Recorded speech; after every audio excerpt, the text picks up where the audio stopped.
in the Brand Confidence group to talk about imposter syndrome. My screen's just gone blank, which is really not very helpful. I can't say anything. Hang on. Let's just get that out of the way. Sorry. Okay, so you know what? I forgot to ask you before we came on here how I say your surname, so I could introduce you properly. It's Edusei. Edusei. I thought it might be, but I was like, there was a few other options that it could be in my head. So I'm here with Steph to talk about imposter syndrome. And I'm just going onto the group so that I can see the comments, because BeLive gives me the comments, but it doesn't actually tell me who said anything. So it's always nice to be able to connect words and people up together.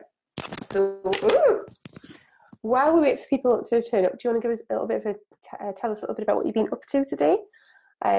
Just give people a chance to arrive. Oh, you've gone. And you're back. Nearly back. Oh, there we are. You have returned. Back.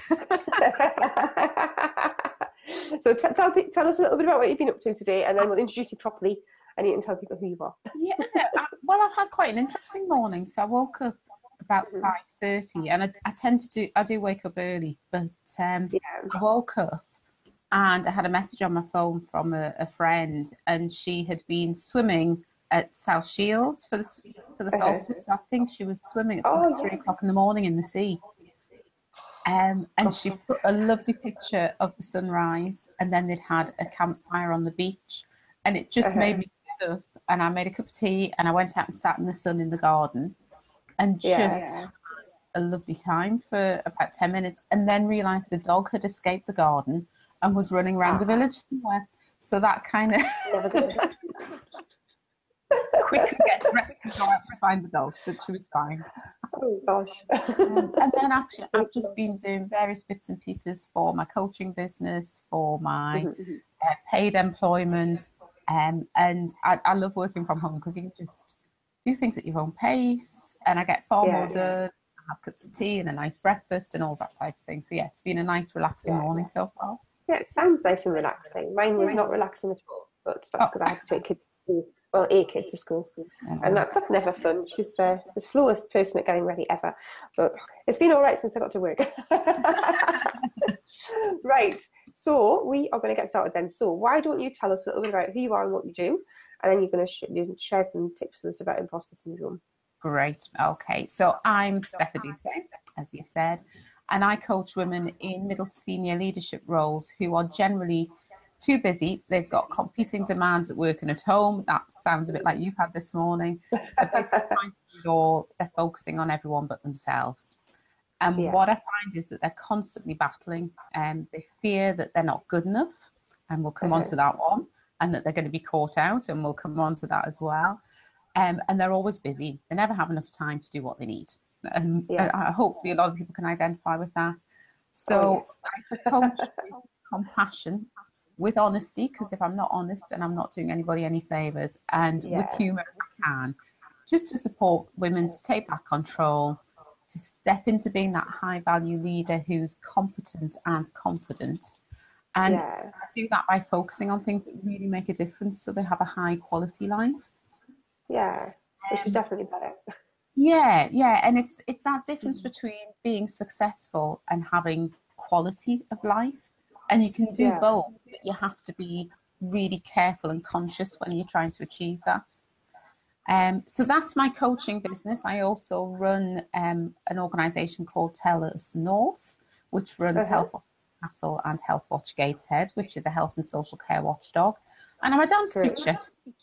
Wow, that's lots of different things. What sort of dance? I teach ballet, tap and stage. Wow. That's amazing. So you're a very busy person with a good quality of life. What we all aspire for.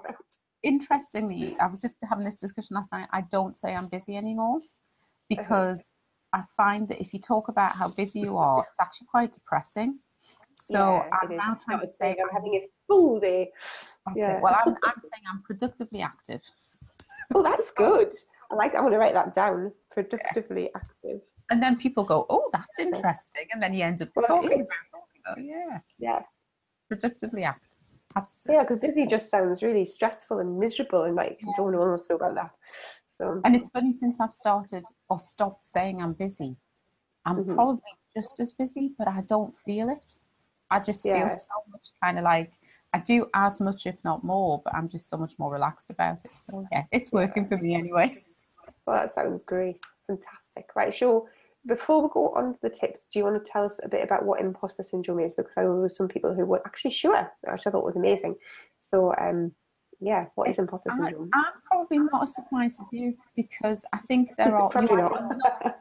or you don't. And I think imposter syndrome, because of what it is, it's something people don't talk about. Mm-hmm. So, in a nutshell, it's that feeling when you're in a room or you're in a situation, particularly if you're relatively new, and you just look around and you think, everybody here is better than me, everybody's more experienced than me, they've got more skills, they've got more talents. I don't really deserve to be here. I got this contract or I got this job. It was a fluke. I just did a good interview or a good bid, and someone's going to find me out. Yeah. And it's that constant fear of, I'm not really supposed to be here. I'm not really supposed to have this, and it's going to get taken away from me, and I'm going to be exposed. Yeah. So it's that feeling of being an imposter. And that's Yeah. obviously where the term comes from. It's, I mean, it's experience.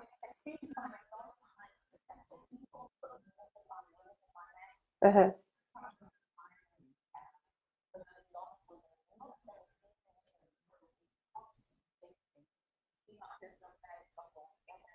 Yeah. Oh no! Oh, you're back again. No, you're not. Oh, Period so again. if you're watching this, oh no, you're back. Go on.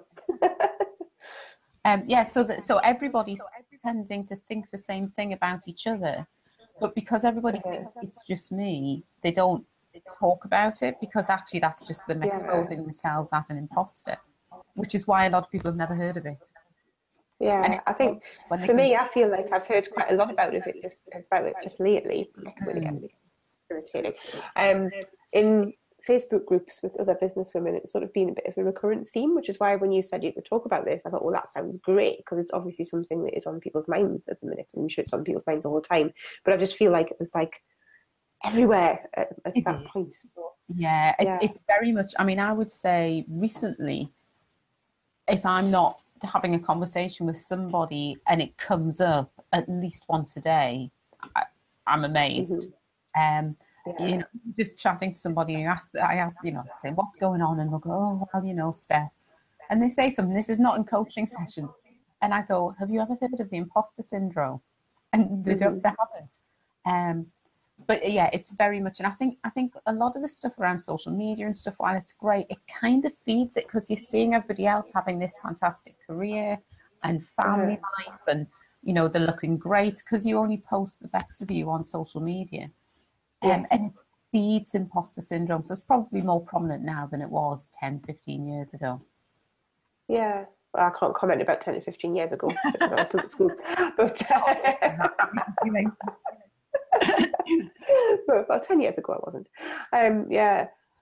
Yeah. So I think it's really interesting. And I think when people start talking about it, it makes you realise as well that you're not like the only person who's thinking those things, which is quite helpful. So, right, so you've got 3 tips for us. So what's going to happen in this broadcast, we'll call it that, is the first tip is going to be delivered right here in the Brand Confidence group.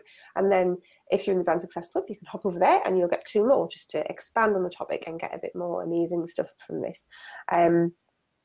So why don't you hit us off with the first tip that you've got for us? Well, I've almost given you a free tip in telling you about it, because that really does help knowing about it. It does help, yeah. I always describe my imposter syndrome as a little thing that sits just behind my right shoulder. It's always my right shoulder, and it's green and it's spiky and it's horrible. I want to get, if anybody's a crafter, I want to get like a model of this spiky, horrible creature that goes, because that's what it's like. And it talks to me constantly.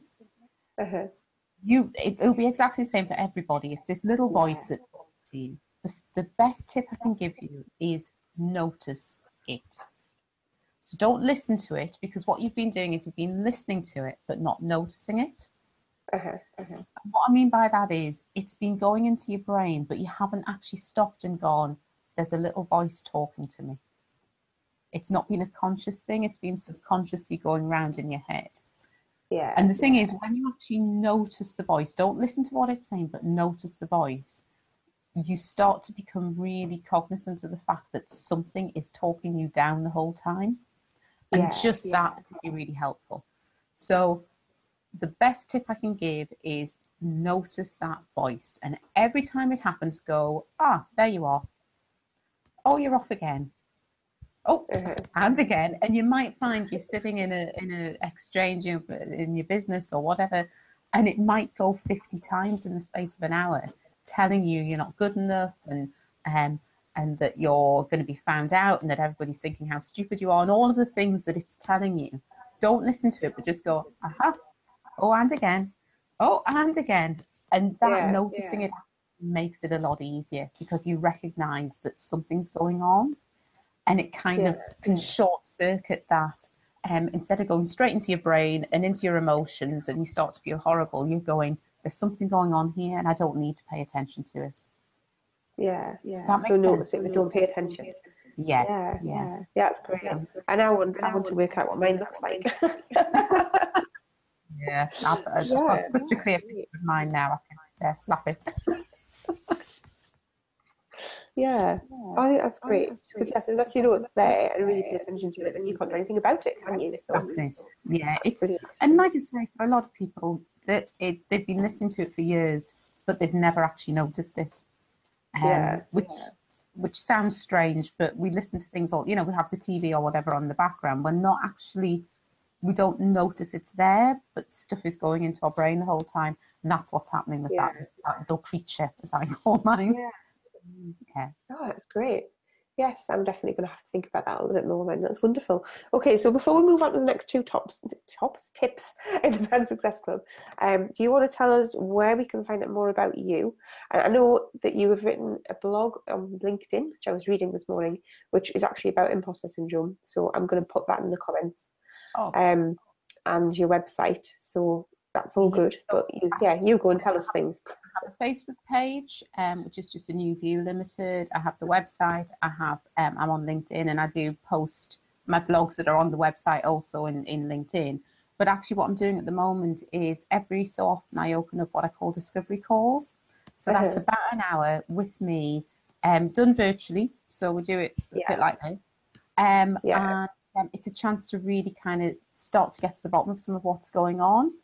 I only offer a few of them because I want to make sure that I'm not running myself ragged, and that I can give the best that I can to clients. So it takes a long time. I mean, an hour is a long time. It is, and actually they're quite in depth, so it kind of takes a little while to kind of get myself together after them and things like that. So I do have some open at the moment, and people can book them just by going to tinyurl.com/discovery Steph. tinyurl.com/discovery Steph. And it's completely free. And as I say, it's just a chance to try and work out what's going on. And then if I feel I can help, I'll say, and this is how I think I can help you. If I can't, I'll say no, but I always try to refer people on to somebody else if that's what they need. So so that's what kind of things do you help people with apart from imposter syndrome? What kind of things like being too busy, managing your time, really being be yourself at work or in your business, and looking at where is it you want to go, so that kind of future, and how are you going to really achieve fulfillment in your life, because I don't like talking about work and life. To me, work is part of your life, and I think especially if you're running your own. So in your whole life, how you can be happy and fulfilled. Brilliant. Great. Well, I'll put those links in the comments. Right. And if you're in the Brand Success Club, come and join us over there. So I'm just going to press end broadcast. Dun, dun, dun. Brilliant. Right. So here we are again for the next two tips, all about imposter syndrome. I know we had a bit of a conversation about this with people in the group as well, about how Leanne didn't know what it was, like we said, but we've covered that in the first part of this session, and then the first tip is in the Brand Confidence group, so you can go find that over there. And it's all about noticing the little voice that's telling you that you're not good enough. So now we're going to find out what to do next. So go for it. So when I said to notice and not to hear, That was your first step. The next step is you actually need to listen a little bit to what it's saying. And you probably already know stuff that you think about yourself. So things like you're not good enough, like everybody else is more qualified, everybody else is more experienced, all that type of thing, actually, you're a rubbish mother because you work too long, or whatever it is that happens to come up. And actually, I would write that down. So write down all the things. And then what you're going to do is you are going to turn them into positives. So I know some people like to talk about positive affirmations. Some people like to talk about positive statements. I prefer positive statements because it sounds a bit less woo-woo. And so I then turn that into a positive. So if I say I get everybody's far more qualified than you are, I turn that into, I'm a highly skilled and experienced practitioner who has a very different background to a lot of people, and that brings diversity, which then brings innovation and challenge and great things, for example. Great. So it's about taking something that you say about yourself negative and make and then say them to yourself, because actually when you say them, it makes you feel like, actually I am. And you might want to, if you've got a particular kind of stressful meeting or whatever that you're going to go into, and you know that voice is going to really go into overdrive, just repeat them beforehand. I mean, I've actually got a whole load of these statements as the save screen on my tablet. So when I go into a meeting and I go to put my tablet on, the first thing that comes up is some of these positive statements. And I don't necessarily sit and read them all, but I catch a few key words within that.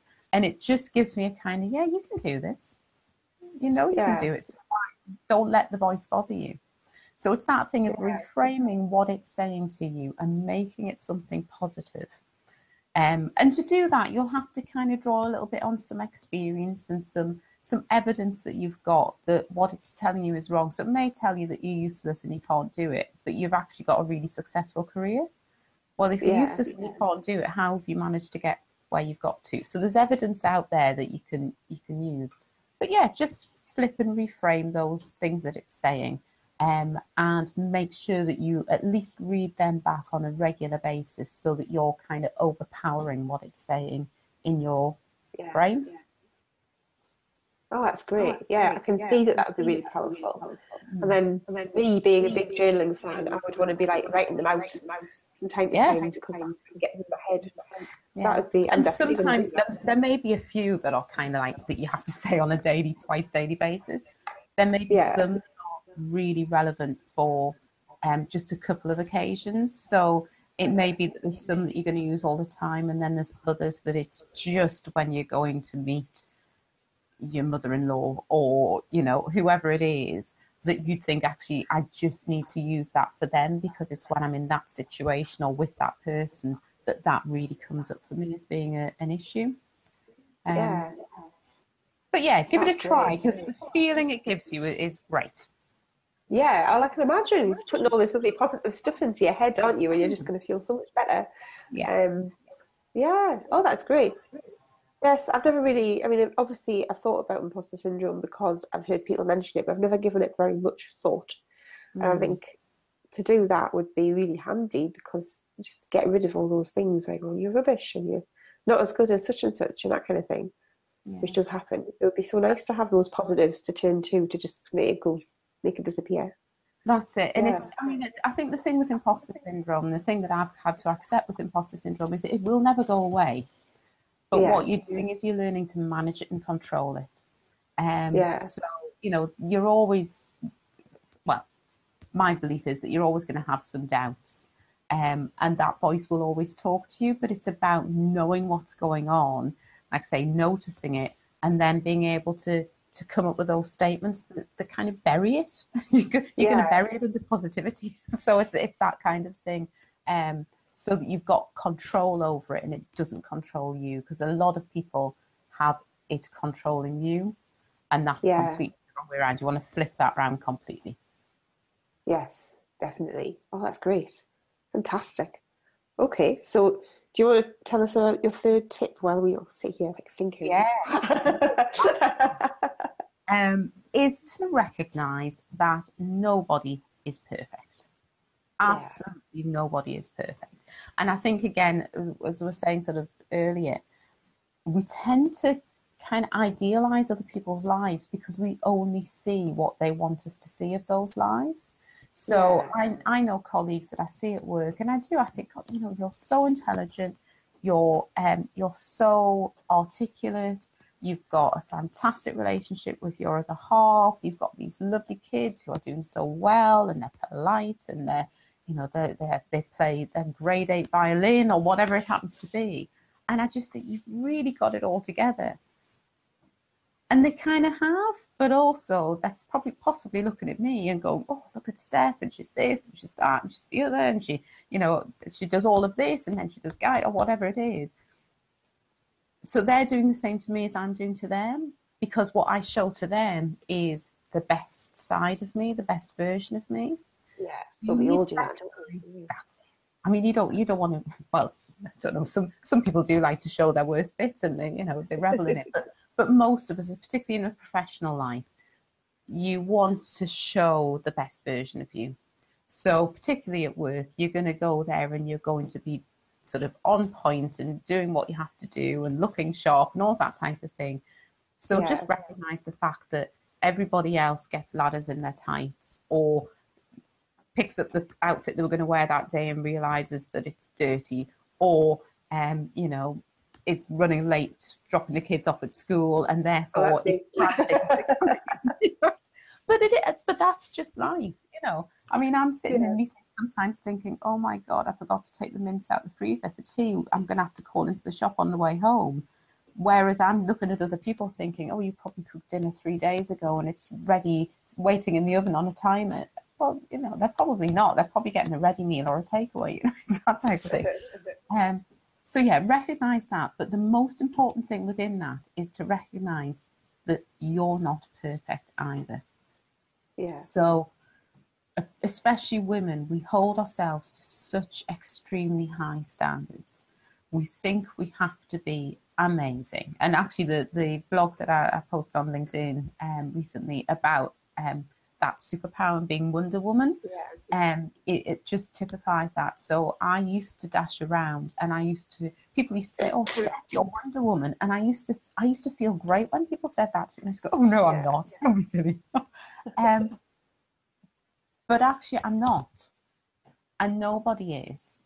And you will never meet your own standards if you are pushing for perfection.